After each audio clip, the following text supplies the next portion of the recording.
Sobrevuelan huecas las horas sobre la péñola. Apesumbrada protesta que no supe dejarla ir, cobarde por apresar algo de tu huella. Vago recuerdo que no se detendrá hasta que muera la última gota de sangre de este delirio que no puede pronunciarse. Volverán las horas huecas y ellas llenarán tu reloj. Amanecerá y no recordarás mi nombre, porque así se comporta el amor cuando pasea las habitaciones vacías de almas transeúntes. Pasado que solo vive en los minutos que exceden entre viaje y viaje. Yo volveré a mirar las horas, llenándolas con tu nombre, los pies a la deriva, oteando el oleaje, a la espera de un tiempo náufrago que quizá devuelva los restos de lo que la vida haya hecho de ti. Y solo entonces, en ese gesto amable, pueda devolver la péñola al abismo del que nunca debió partir. Bienvenida, bienvenido al episodio número 99 de Psicología Cafeínica, un podcast para despertar tu fuerza y tu sabiduría interior.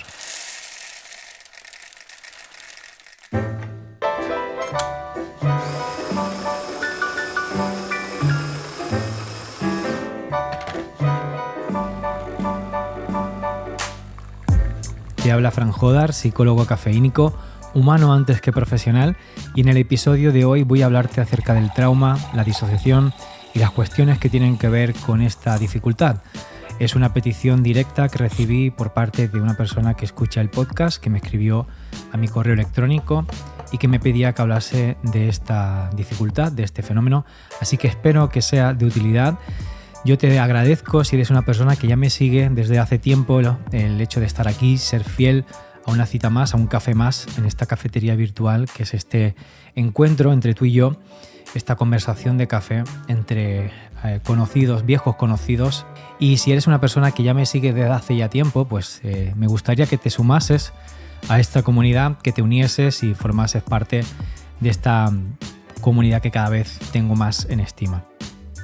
Entonces quería abordar esta cuestión del trauma. La verdad hace ya tiempo que me hubiese gustado hacer un episodio. Por unas cosas o por otras había estado posponiendo.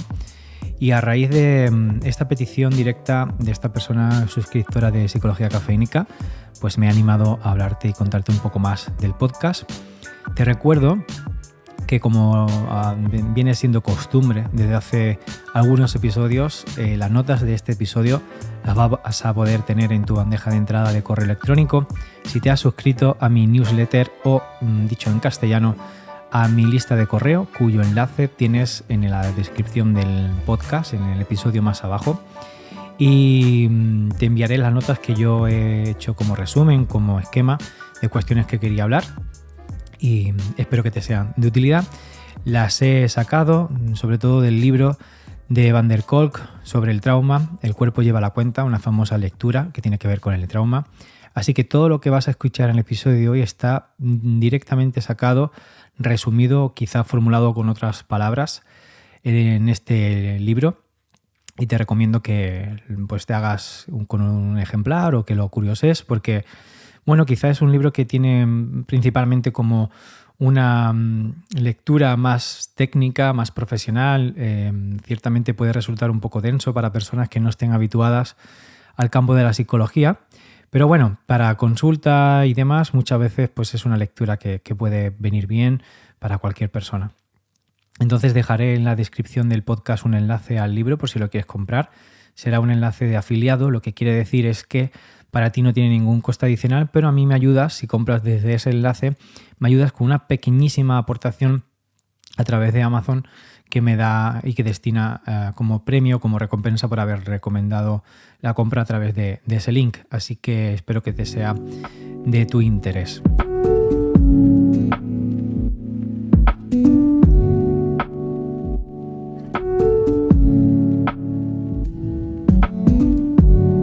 Había destacado unas palabras de Elvin Semrat, profesor de Bessem van der Kolk, que me parecieron muy sugerentes a la hora de hablar del trauma. Vienen en una parte más avanzada de la lectura. De hecho, yo ni siquiera he terminado este libro, estoy por la mitad más o menos, porque ya te decía que es un libro denso y yo voy leyendo a veces ya pues por capítulos y en diferentes semanas, diferentes meses, porque puede hacerse una lectura realmente pesada si la quieres leer de corrido. Entonces he destacado estas palabras de Elvin Semrat, profesor de Bessel van der Kolk, que me parecieron muy sugerentes a la hora de hablar del trauma. Él dice que la mayor parte del sufrimiento del ser humano está relacionado con el amor y la pérdida. El trabajo de los terapeutas es ayudar a las personas a reconocer, experimentar y soportar la realidad de la vida, con todos sus placeres y sufrimientos. Y por último, dice, otra gran fuente de sufrimiento procede de las mentiras que nos contamos a nosotros mismos, a nosotras mismas. Ahí quedan esas palabras del profesor Elvin Semrat. Creo que recoge pues muchas de los fenómenos que nos suceden en el sufrimiento humano, el fenómeno del rechazo, de la pérdida, de la tragedia, el cómo los terapeutas, cómo las personas que nos dedicamos profesionalmente a ayudar a personas, tenemos que acompañar a esas personas en asumir realidades que a veces no pueden cambiarse y no se puede hacer nada. Y a trabajar en la aceptación, que es algo que en este podcast pues te he hablado mucho. Y también pues el hecho de que a veces nos contamos esas mentiras que decía el profesor o interpretamos la realidad de una manera que nos aparenta ser menos amable, menos asumible de lo que realmente tenemos delante de nosotras y de nosotros.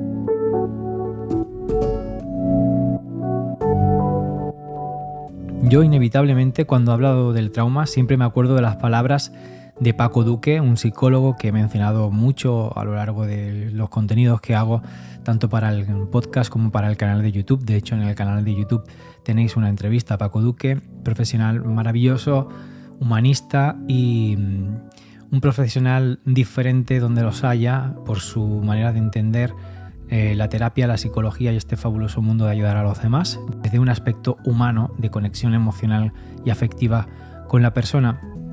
Y entonces siempre me acuerdo de esas palabras de Paco cuando nos daba el curso de formación acerca del trauma, y él dibujaba una línea en la pizarra y decía que el trauma es otra línea que aparece de forma absolutamente vertical, separando, diseccionando la historia de la persona en dos, lo que había sucedido antes del trauma y lo que sucede después del trauma. Muchas veces el trauma hace que se abra en esa línea un espacio hueco, vacío, donde no se puede llenar, donde no cabe nada, donde todo se pierde y la persona puede tener la sensación de estar sumida en un agujero en la que hay una gran pérdida de significado de su vida. Entonces, esa ruptura con tu trayectoria vital, con tu historia, con tus expectativas de futuro, podría ser una metáfora, una idea, una imagen que nos ayude a entender mejor este fenómeno.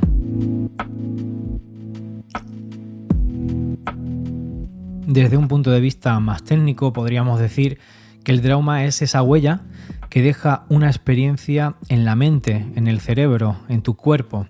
Una huella que tiene consecuencias permanentes sobre el modo en el que el organismo humano logra sobrevivir en el presente. Es una alteración absoluta de nuestros mecanismos de defensa, de nuestros mecanismos de adaptación, de nuestro sistema de alarma, que es esa ingeniería neuronal que nos ayuda a adaptarnos a los peligros y que tiene un impacto drástico en nuestra vida, puesto que se quedaría como pinzada, de manera que se nos hace difícil volver a relacionarnos con el mundo sin que este mecanismo de adaptación activado por la sensación de peligro inminente deje de estar funcionando.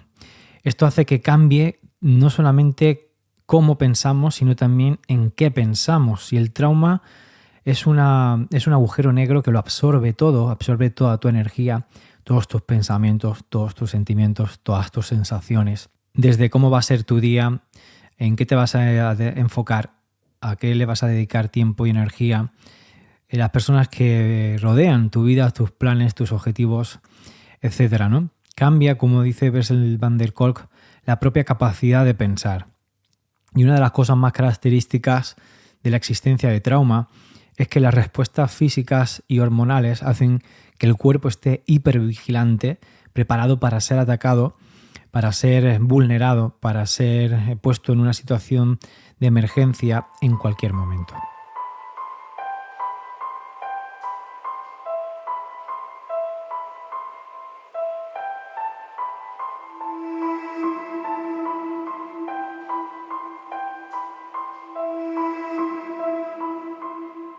Desde el punto de vista del cuerpo, las hormonas del estrés se convierten en una grave problemática porque no pueden volver a ese nivel basal, a ese nivel de base que tenían antes del suceso que ha activado el mecanismo de emergencia del cuerpo, el sistema de alarma, y entonces hace que la sensación de amenaza no finalice nunca, no pueda pasar y por tanto no vemos la realidad como esa amenaza que ya ha pasado, sino que la sentimos todavía presente.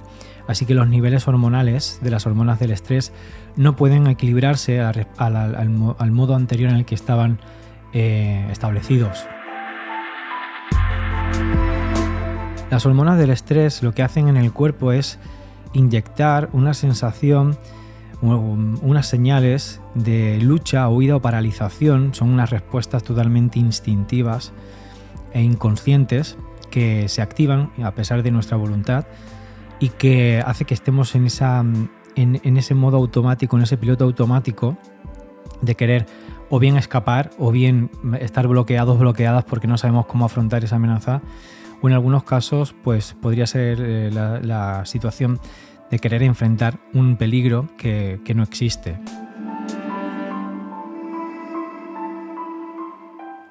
De modo que a pesar que haya pasado el peligro, la agitación y el pánico se vuelven crónicos y entonces se establece en nuestro cuerpo un nuevo equilibrio químico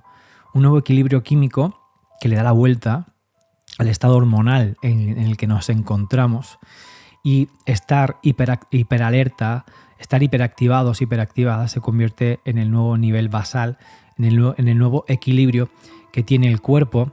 Lo cual, pues imaginad las consecuencias drásticas que tiene en nuestra salud. Tener continuamente activo el sistema alarma nos hace estar permanentemente activados o activadas. Las hormonas del estrés siguen enviando a los músculos esas señales de que se activen, de que tienen que hacer algo, que tienen que huir, que tienen que luchar, o en algunos casos permanece viva esas señales de pánico, de terror, que hacen que la persona esté en una grave situación de inmovilidad. Y como decía, pues podemos advertir o adelantar pues los graves problemas de salud que esto tiene para las personas, ¿no? Tanto deterioro de lo que es la memoria y la atención, como lo que es el estado anímico. Podemos estar en un estado de irritabilidad continua. Imaginad un sistema de alarma que está continuamente activo, lo que puede producir en el sueño, ¿no? Que el sueño es una respuesta instintiva aprendida cuando nuestro sistema parasimpático, que es el sistema responsable de la relajación y de la recuperación física, de la regeneración física también durante el sueño, pues no puede producir una respuesta de sueño, pues porque estamos con el sistema simpático, ese sistema de activación continuamente activo, lo que hace que nos resulte prácticamente imposible pegar ojo, descansar, y eso empieza a deteriorar enormemente nuestra salud física. En personas que además esta respuesta crónica de estrés pasa a estar años, pueden darse perfectamente enfermedades autoinmunes, el síndrome de indefensión aprendida, que es como la antesala al desarrollo de un trastorno del estado anímico, una depresión, por ejemplo, el estrés crónico, la depresión misma, o también estados continuos de ansiedad, trastornos de ansiedad. Aparte, pues también se puede dar una pérdida de sensibilidad, ya que esta continua hiperactivación puede hacer que nos volvamos como insensibles a las sensaciones, ¿no? Y la persona puede entrar como una sensación de vacío continuo, de aburrimiento, de aplanamiento, como que ya no siente nada, porque ha estado tan sensible, tan hipersensible a sensaciones tan extremas que al final el organismo se habitúa y se da una pérdida de sensibilidad.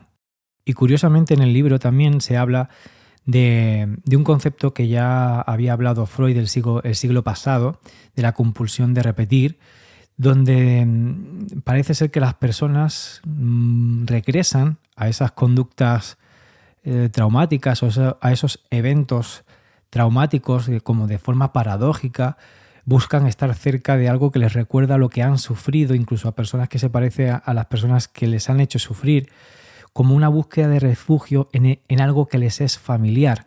El trauma empieza a ser un monotema en la persona y entonces, paradójicamente, aunque pueda ser sorprendente, a las personas que han sufrido un trauma y están gravemente afectadas por la presencia de un trauma, estar en esa situación de trauma les resulta tremendamente familiar y se puede dar una alteración de las pautas de apego, de las pautas afectivas, del sistema de seguridad y confianza de la persona, de modo que se altera todo esto y paradójicamente estar de nuevo en una situación parecida a la situación traumática puede hacer que sea de una sensación de seguridad y lleve a esta compulsión de repetir que hablaba Freud, ¿no? Y aquí, por ejemplo, lo que puede tratar la persona a veces inconscientemente, sin saberlo, es como un intento de lograr el control de una situación dolorosa.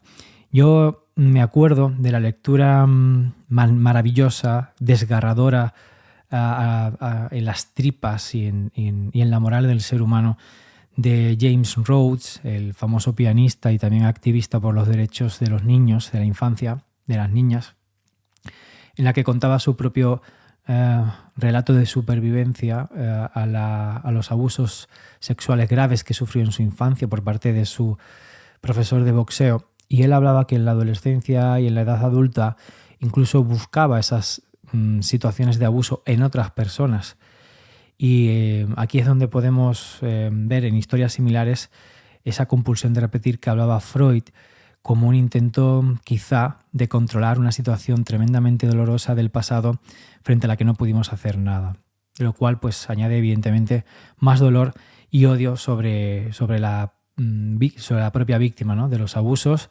Además que también produce una sensación de incomprensión en el entorno, de juicio, de valorar negativamente esas conductas y de alguna manera pues las personas del entorno incluso pueden sacar conclusiones precipitadas, apresuradas, enjuiciando la vida de la persona, incluso pensando pues que ellos mismos, que ellas mismas son las que se buscan esas situaciones de dolor.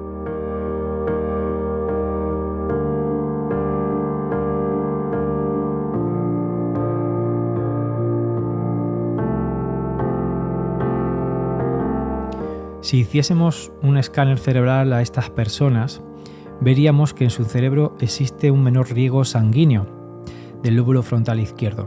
Entonces, hablando del funcionamiento cerebral de las personas con trauma, el menor riego sanguíneo del lóbulo frontal izquierdo, una parte del cerebro donde, por ejemplo, se almacena de forma más predominantemente los recuerdos, la capacidad del lenguaje y de comunicarnos, el almacenamiento pues también de recuerdos sonoros, táctiles, olfativos, etc. Ahí concretamente incluso también se sitúa el área de Broca, que es un área neuronal que si está intacta pues nos permite comunicarnos, hablar sin ninguna dificultad, pero que si está alterada, ya sea porque se ha dañado por algún accidente y la estructura neuronal se ha dañado, bien porque hay un menor funcionamiento del riego sanguíneo, como es en la presencia de trauma, pues lo que produce esto es una incapacidad de expresar en palabras nuestros pensamientos y nuestros sentimientos.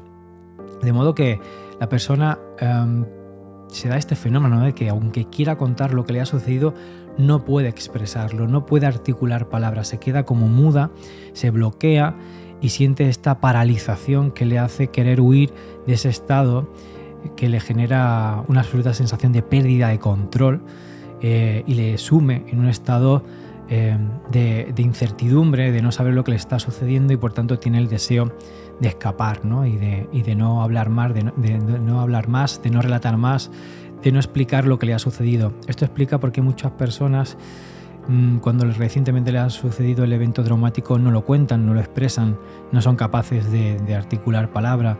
Cuando por ejemplo se presentan en una comisaría o en un trámite judicial no pueden hablar de lo que le ha sucedido, incluso a veces mienten y acortan o dan una versión demasiado endulzada, breve, minimizada, una versión muy light de lo que le ha sucedido para escapar cuanto antes de trance, ¿no? tan doloroso de explicar lo que le ha sucedido, esa incapacidad que sienten, esa impotencia brutal de no poder hablar de lo que les ha pasado.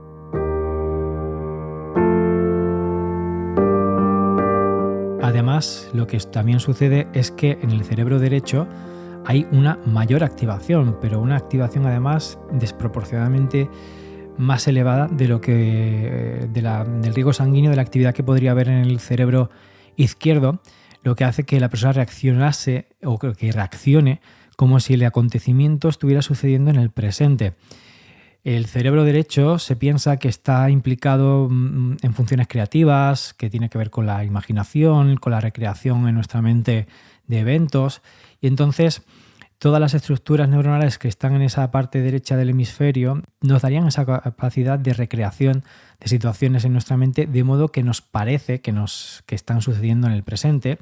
Por eso, pues al imaginar cosas podemos emocionarnos, sentir diferentes sensaciones e incluso muchas veces placenteras, etc. Esto pasa, por ejemplo, cuando vemos una película, cuando leemos, cuando recordamos algo bonito, ¿no? Entonces, en el trauma, este hemisferio hace que haya una activación desproporcionada, y cuando se recuerdan cosas del evento traumático, se recuerdan tal como si le estuviesen pasando a la persona en ese mismo momento, lo que hace que se dé una revictimización. Cada vez que la persona recuerda lo que le está pasando, la revictimiza y le va añadiendo capas y capas de sufrimiento, y esto va acentuando su necesidad cada vez de escapar, de no volver a contar, de no volver a experimentar nada parecido a lo que alberga su recuerdo, pues porque es como que le vuelve a suceder de nuevo en el presente. Relacionado con las capacidades de la imaginación, en la investigación que se ha hecho a nivel más científico respecto a esto, pues se ha visto que los test de Rorschach, que son test psicodinámicos, se ve que se pierde la capacidad de jugar con la mente. Las personas tienen como una dificultad en estos test de Rorschach de hacer una interpretación de esas manchas que aparecen. Seguro que en algunas películas lo habéis podido ver, como una especie de manchas que aparecen de tinta, y la persona tiene que dar una explicación de qué está viendo. Y generalmente esto suele relacionarse con eventos o con sucesos intrapsíquicos que está viviendo la persona, o que son destacables en la persona, y que mediante una capacidad de proyectar en esas manchas lo que está sucediendo, por lo que ve reflejado la persona en la mancha, pues puede hablar de cosas que alberga en su interior. Pues bien, la investigación ha demostrado que incluso puede estar afectada la capacidad de imaginación, curiosamente, y que las personas con ese estado que hablaba antes de estar planas a nivel cerebral, a nivel sensitivo, pueden tener también mucha rigidez mental y pierden esa capacidad de poder hacer una interpretación creativa de lo que les sucede. Lo que también pues tiene implicaciones en la capacidad de buscar soluciones, de imaginar otro futuro distinto, de incluso visualizar que las cosas pueden cambiar, de tener esperanza en el futuro, y se puede dar pues un sentimiento de desesperanza, la pérdida de credibilidad en el futuro, en que la vida va a ir a mejor, en que las cosas pueden mejorar, en que el mundo te va a tratar de una manera más amable, que eso no va a ser la tónica de tu vida, etcétera, etcétera, ¿no? Entonces, esto se relaciona o queda patente que hay como una rigidez cognitiva, y la persona tiene esa incapacidad de buscar soluciones, de pedir ayuda, de imaginar alternativas y de salir de ese estado en el que está sumida.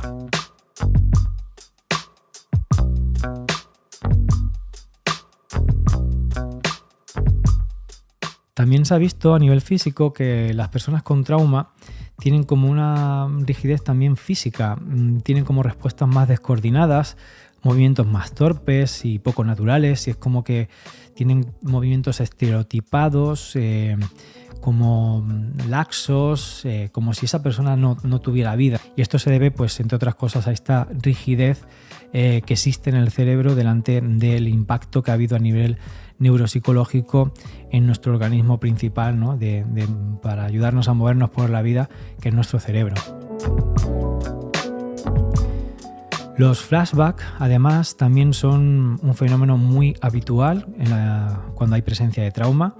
Para las personas que no estéis habituados a esta terminología, flashback es un fenómeno que se produce en nuestra mente, que es como si volviésemos a recuperar un fragmento del recuerdo traumático de lo que nos ha sucedido de forma involuntaria, sin que nosotros lo deseemos. Es invasivo, es como que nos cae del cielo ese recuerdo traumático que queremos sepultar y olvidar, y nos da un rápido fogonazo de una parte del recuerdo, o a veces el recuerdo en general.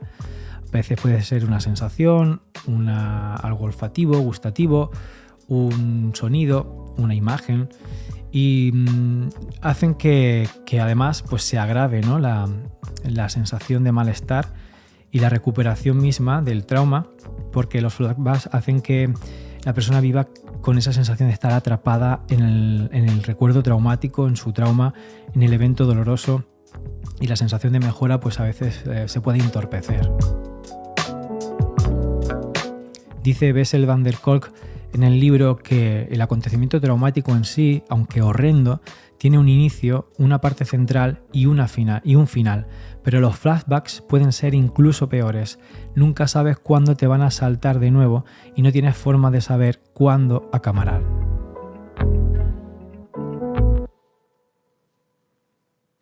Precisamente este aspecto, ¿no?, de ser impredecibles, incontrolables, es lo que hace que la persona viva con una sensación de angustia y de incertidumbre brutal, porque vive muy expectante de que le pueda volver a invadir un flashback y intentan evadirse, escapar, alejarse de todo aquello que le pueda rememorar al acontecimiento traumático, lo cual pues tiene una lógica desde unas habilidades todavía poco desarrolladas de adaptación al trauma. Y entonces todo este circuito de flashback, evitación, invasión del recuerdo traumático hace que las personas se revictimicen y tengan como una especie de ansiedad anticipatoria que agrava todavía más pues, el cuadro neuropsicológico en el que están sumidas. La disociación también es un fenómeno muy habitual asociado al trauma. Antonio Damasio lo definía como una profunda división entre la percepción del yo y la vida sensorial de nuestro cuerpo. La disociación es un fenómeno por el cual el cuerpo trata de adaptarse a una situación insostenible de sufrimiento continuo, tanto a nivel psicológico como a nivel físico, de modo que lo que hace la persona inconscientemente, o al menos lo que hace su cerebro inconscientemente, es apagarse de todas esas zonas complicadas, complejas, conflictivas del recuerdo traumático, y se distancia tanto que se aleja, de modo que pierde la ruta de acceso al recuerdo, o al menos al recuerdo de esas sensaciones, de modo que a lo mejor puede pensar en el recuerdo sin sentir lo que sentía en ese recuerdo, o puede incluso olvidar el recuerdo, quedar sepultado en una zona incierta de su inconsciente hasta que algún evento o algún momento hace que se recupere abruptamente un trauma, y pueden haber pasado años hasta que la persona recuerda que había vivido algo traumático, y entonces las sensaciones que invaden a la persona al volver a tomar conciencia de su trauma son todavía incluso peores, porque ha habido como una incubación de ese dolor y de ese malestar. Hay una paradoja entre saber y no saber. La persona sabe que ha sufrido un acontecimiento traumático, pero al mismo tiempo no lo quiere saber, o al menos ha conseguido no saberlo, de modo que se fracciona, se disecciona el recuerdo y está albergado como en dos sitios, ¿no?, como tanto en la conciencia como en la inconsciencia, y continuamente puede estar luchando. Así que puede ser como muy desconcertante el fenómeno de la disociación, porque nos puede llevar a una pérdida de esas sensaciones, de los sentimientos que estaban asociados al recuerdo traumático, o incluso a la misma conciencia del recuerdo. Entonces, claro, esto sucede porque cuando no puedes tolerar lo que sientes, la única opción es negarlo y disociarte de eso, ¿no? Pensar que eso no ha existido, creer que eso no ha sido verdad, pensar que lo has soñado, y de alguna manera convencerte de que eso nunca existió en tu vida. Muchas personas trabajan de forma ardua en esto hasta que al final lo consiguen y pierden toda noción de que existía ese recuerdo, o al menos de las sensaciones. Entonces pueden estar sumidas las personas en un estado de aparente normalidad, de aparente de modo que parece que es aproblemático, que no sienten, que no tienen ningún problema, que no les genera ningún tipo de dolor físico, ¿no? O de complicación en su vida, y pueden transmitir una falsa sensación de normalidad y de funcionar. Una de las cosas más devastadoras que supone la disociación es que está muy asociado a conductas autodestructivas o autolíticas. El efecto a largo plazo es devastador, ¿no? Al desconectarte es como que no te sientes real por dentro, has perdido esa sensibilidad, esa capacidad de sentir, tu vida está más plana, más aburrida, como decíamos antes. Entonces la persona necesita provocar sensaciones, aunque sea en el polo desagradable. Como ya pierde la capacidad natural de producir sensaciones agradables, algo que también, por otro lado, puede forzar a través de conductas autodestructivas asociadas a las adicciones, ¿no? Al consumo de tóxicos, a la adicción al sexo, cualquier tipo de adicción, ya sea una sustancia o una actividad que hace que la persona pueda sentir sensaciones placenteras, puede también pues, provocar sensaciones en el polo desagradable pues, a través de conductas autolesivas como los cortes y otros comportamientos que tienen la función de hacerse daño para que de alguna manera esto les haga sentir algo, ¿no? Porque se sienten muertas por dentro estas personas.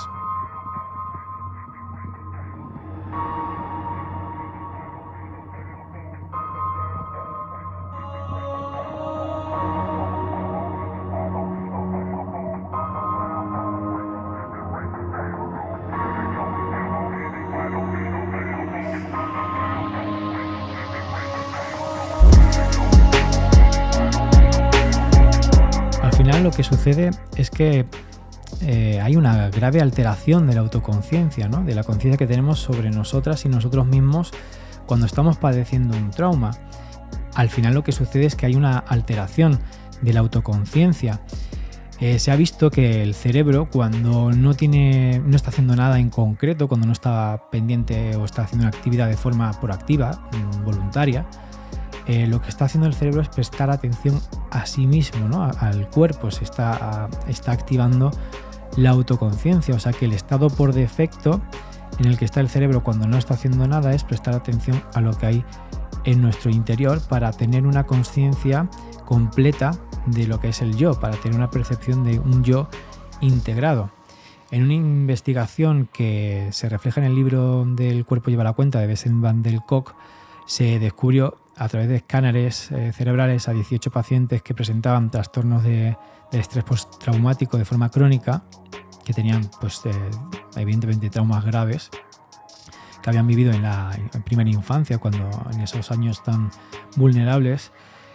Prácticamente no había activación en estas personas de ninguna de las áreas de autopercepción del cerebro.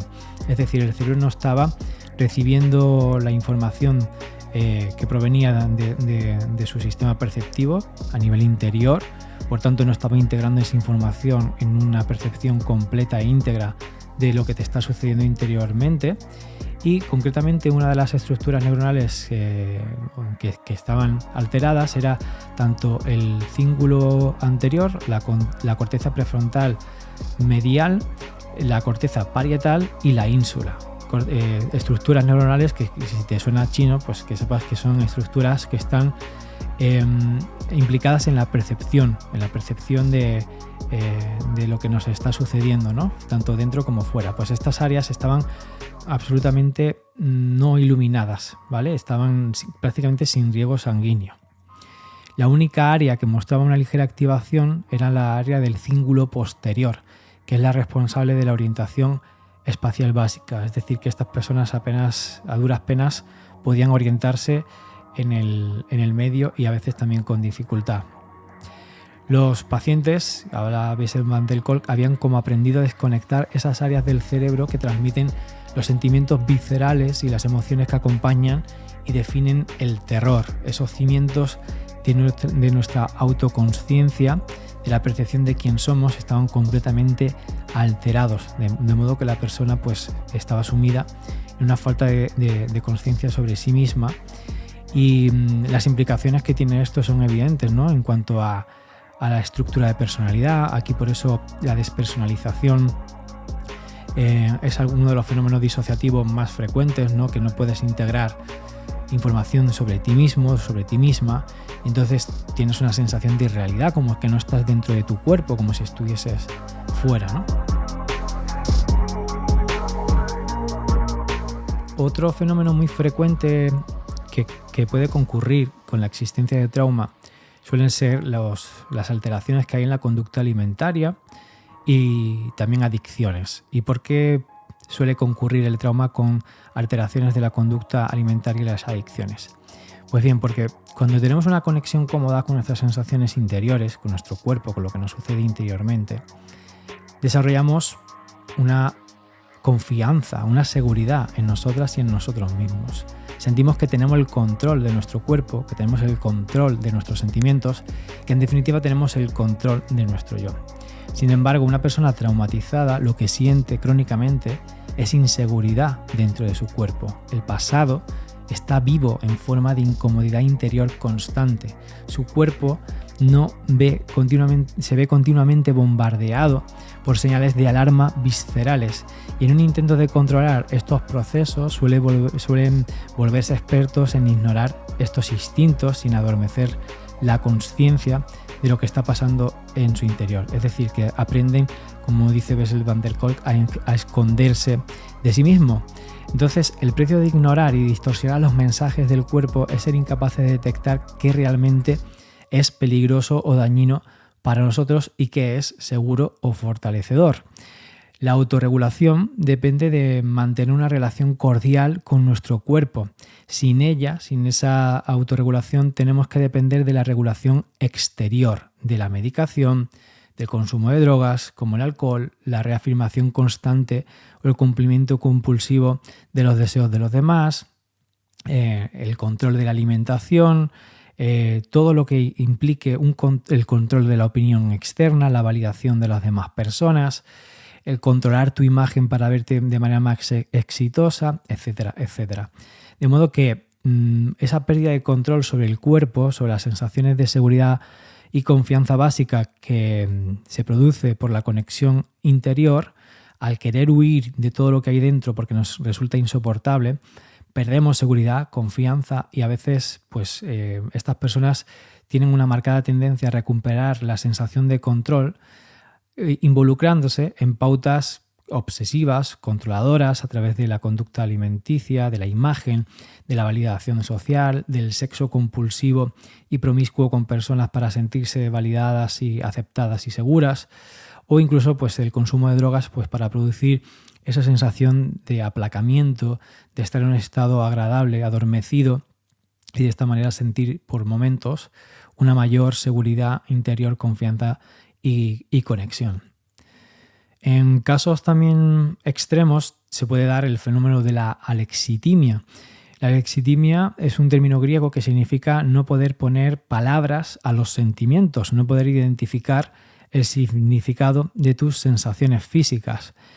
Y suelen registrar las emociones las personas con alexitimia como problemas físicos, como sensaciones físicas. No sienten o no han perdido esa capacidad de decir estoy enfadada, tengo miedo, estoy nervioso, estoy asustado, etcétera, sino que en lugar de esto pues solamente tienen la percepción de cosas que les suceden en su cuerpo, ¿no? Todo lo psicosomático. Entonces, en lugar de sentir las emociones, lo sienten como señales físicas del organismo. Una persona con alexitimia te puede decir que, en lugar de decirte que está enfadada o triste, te puede decir que tienen dolores musculares. En lugar de decirte que está preocupada o que se siente triste, pues puede decirte que tiene alteraciones irregulares en su aparato digestivo, ¿no? En su aparato intestinal y otros síntomas para los que muchas veces pues, no tienen una manera fácil o sencilla de definir qué les suceden. Es un malestar a nivel físico incierto.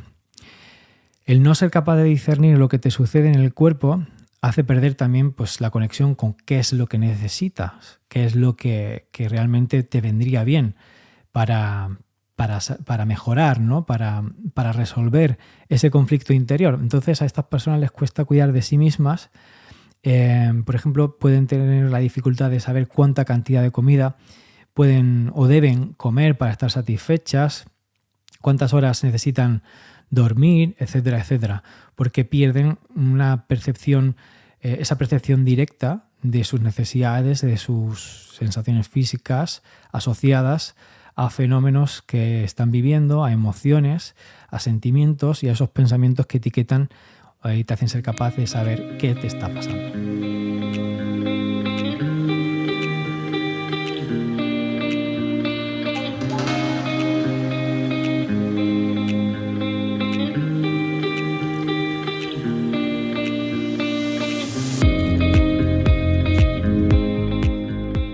En el libro, entonces, se nos habla de un caso cuya terapia consistió en identificar el vínculo entre las sensaciones físicas y las emociones. Y también le animaba a Bessel van der Kolk a apuntarse a un curso de kickboxing. Y él dice que a raíz de haberse apuntado a este curso de kickboxing, nunca más tuvo que ir de urgencias en los 3 años en los que estuvo tratando a esta paciente. Entonces, las personas con alexitimia suelen mejorar si aprenden a reconocer la relación entre sus sensaciones físicas y sus emociones. Algo que también será fundamental, como te explicaré, en el tratamiento del trauma. La conexión con todo lo que hay en tu interior y eventos, pensamientos, sentimientos que se han producido en torno a ese recuerdo traumático, a ese evento traumático. Y después de haberte hecho esta exposición tan amplia y detallada sobre el trauma, pues vamos a pasar a hablar del tratamiento, de cómo podemos mejorar y qué es lo que tenemos que hacer. Como te decía, una de las partes importantes del tratamiento será la conexión interior para asociar lo que se ha disociado a nivel físico, a nivel interno. La autoconciencia física es de los primeros pasos para liberarse de la tiranía del pasado, el volver a sentir conexión con tu cuerpo para ir, pero de un modo más seguro, de un modo más adaptado, con ciertas habilidades, de modo que puedas ir poniendo nota o que puedas ir poniendo en orden a lo que te ha sucedido, puedas ir reestructurando y puedas ir encajando cada cosa en su sitio. Ayudando primero pues, a tomar conciencia y luego describir sensaciones corporales, por ejemplo, qué es lo que siente la persona, no las emociones como ira o ansiedad o miedo, sino las sensaciones físicas detrás de las emociones, la presión, el calor, la tensión muscular, el hormigueo, el colapso, el vacío, etc. También se tendrá que trabajar en la identificación de las sensaciones asociadas con la relajación o el placer, ayudar a ser conscientes de la respiración, de los gestos, de los movimientos, que presten atención a los cambios sutiles de su cuerpo, como la presión en el pecho o el mordisqueo en la barriga cuando hablan de acontecimientos negativos que decían antes que no les afectan. Notar las sensaciones por primera vez también puede resultar bastante angustiante y puede precipitar algunas veces flashbacks en gente pues, que especialmente sufre estos fenómenos, ¿no? Entonces podemos notar a las personas en el inicio del tratamiento como muy defensivas físicamente, como que se acurrucan y adoptan patrones rígidos a nivel físico de autoprotección, porque son representaciones somáticas de los traumas que nos han digerido. Entonces tendremos que trabajar desde lo sensoriomotor, que es una especialidad de terapia, para trabajar toda la posición corporal de la persona relacionada con su vivencia del trauma. Y también pues, la persona que trabaje y que acompaña a estas personas tiene que estar familiarizada con maneras de contener ese torrente de sensaciones y emociones para evitar que vuelvan las personas a revictimizarse al acceder a ese contenido traumático del pasado con el que han tenido una relación tan problemática. Respecto a lo que es la medicación, pues a menudo se recetan fármacos en lugar de enseñar a la gente técnicas para manejar las reacciones físicas angustiantes, ¿no? Y en este sentido, pues tendremos que valorar no a la ligera la necesidad de medicación y solamente hacerlo en caso de que sea extremadamente necesario, porque los fármacos solo mitigan las sensaciones, pero no hacen nada para resolver las sensaciones y convertirlas, dejar de que sean agentes tóxicos, ¿no? Y se vuelvan a convertir en aliadas las sensaciones físicas y las emociones. Los fármacos simplemente adormecen, pueden ser útiles cuando haya una sensación insoportable de convivir con las sensaciones o con el recuerdo, pero quizás sea una fase muy inicial e incluso demasiado breve. La manera más natural de que los seres humanos se calmen cuando están alterados es aferrándose a otra persona, el contacto humano, la seguridad. Entonces, en este sentido, no podemos olvidar la importancia de establecer un buen vínculo con la persona referencia a nivel terapéutico. Muchas veces las personas que tienen una visión de la psicología más científica carecen de esa visión humanista que hace vincular a la persona con cariño, con afecto y en definitiva hace que la persona se calme, se tranquilice y empiece a sentirse más segura. Así que desde aquí pues yo reivindico ese modelo de la psicología más humanista, donde el vínculo con la persona sea afectivo, se trabaje desde el cariño y se le dé prioridad más que muchas veces a técnicas con un riguroso respaldo científico, pues a técnicas que tengan un riguroso respaldo afectivo. A medida que la terapia va avanzando, se va consiguiendo que la persona tome conciencia de una cosa muy básica, y es que puede identificar que eso era entonces y esto es ahora. Una frase muy bonita de que extraje del libro de Bessel van der Kolk, El cuerpo lleva la cuenta. Eso era entonces y esto es ahora. Aprender a estar aquí y no estar allí. Y en este sentido, pues como te decía, las terapias somáticas ayudan muchísimo a cambiar la fisiología de la persona, la relación con sus sensaciones corporales, estar en sincronía y resonar a través de sonidos y movimientos que te conectan de nuevo con el cuerpo, reconciliarte con todo tu mundo interior. Y en este sentido, pues incluso actividades deportivas, actividades que trabajan lo artístico, lo teatral, te vuelven a sincronizar con tu cuerpo, te pueden proveer incluso de sensaciones agradables y placenteras, de modo que tu vida sensorial empiece a ser más rica y empieces a encontrar también incluso vínculos en lo comunitario, que será también una parte fundamental. Toda la conexión con la comunidad, con el círculo de confianza, con sus amistades, personas de confianza, seres queridos, familia, pareja, etc. Es otra fase muy importante del tratamiento, que esta persona vea en su exterior un entorno amable, un entorno cariñoso, amoroso, un entorno acogedor que no enjuicia, que apoya incondicionalmente sin juzgar lo que le está sucediendo.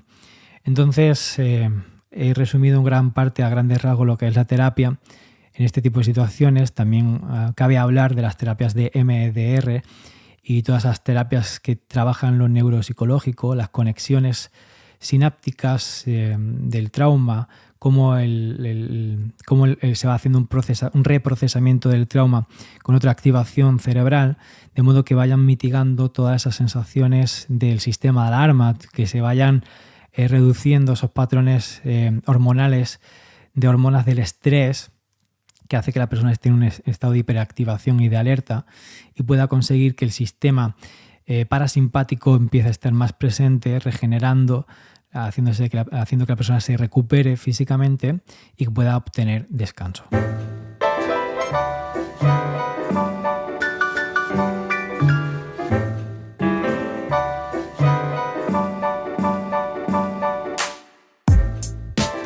Y hasta aquí el episodio de Psicología Cafeínica. Sobre todo espero que este denso episodio te haya dado ideas muy centrales, muy básicas para entender el trauma, para entender el fenómeno complejo de la disociación y también el fenómeno complejo del tratamiento.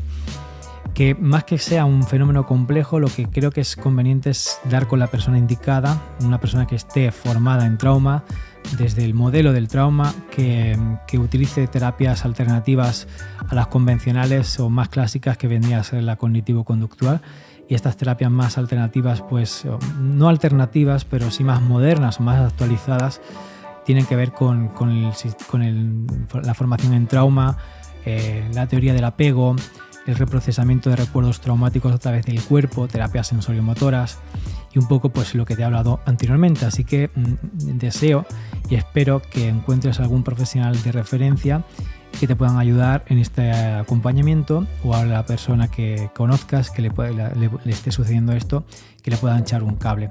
De verdad, no me gustaría que tuvieses una idea errónea de lo difícil que es encontrar personas formadas, porque veo personas que están como acostumbradas a llevarse decepciones con los profesionales de la psicología. Lo puedo entender, pero también hay que saber que hay buenos y buenas profesionales en este campo formadas adecuadamente, así que espero que este episodio haya ido destinado a darte algunas ideas al respecto. Como siempre, espero que te sumes, si no lo has hecho, a esta comunidad, que me ayudes a hacer crecer este podcast, algo que te estaría enormemente agradecido. Tendrás en las notas del episodio la manera de contactar conmigo, enviarme tus sugerencias, información sobre mi web, donde también ofrezco servicios de atención psicológica, mi libro sobre las oposiciones, que por cierto sigue en unos niveles para mí desproporcionados de éxito que nunca llegué a imaginar. También tienes un enlace a la red social Buy Me a Coffee por si quieres hacer una donación para apoyar económicamente el podcast, y todo lo que puedes encontrar de referencia al episodio lo tendrás en esas notas. Si te has apuntado a la newsletter, por supuesto, pues tendrás estas notas en tu bandeja de entrada. Muchísimas gracias por estar aquí, por haber aguantado todo este capítulo y por acompañarme en este proyecto apasionante de Psicología Cafeínica Podcast. Yo te abrazo allá donde quiera que estés con estas palabras y nos escuchamos en el siguiente episodio. Chao.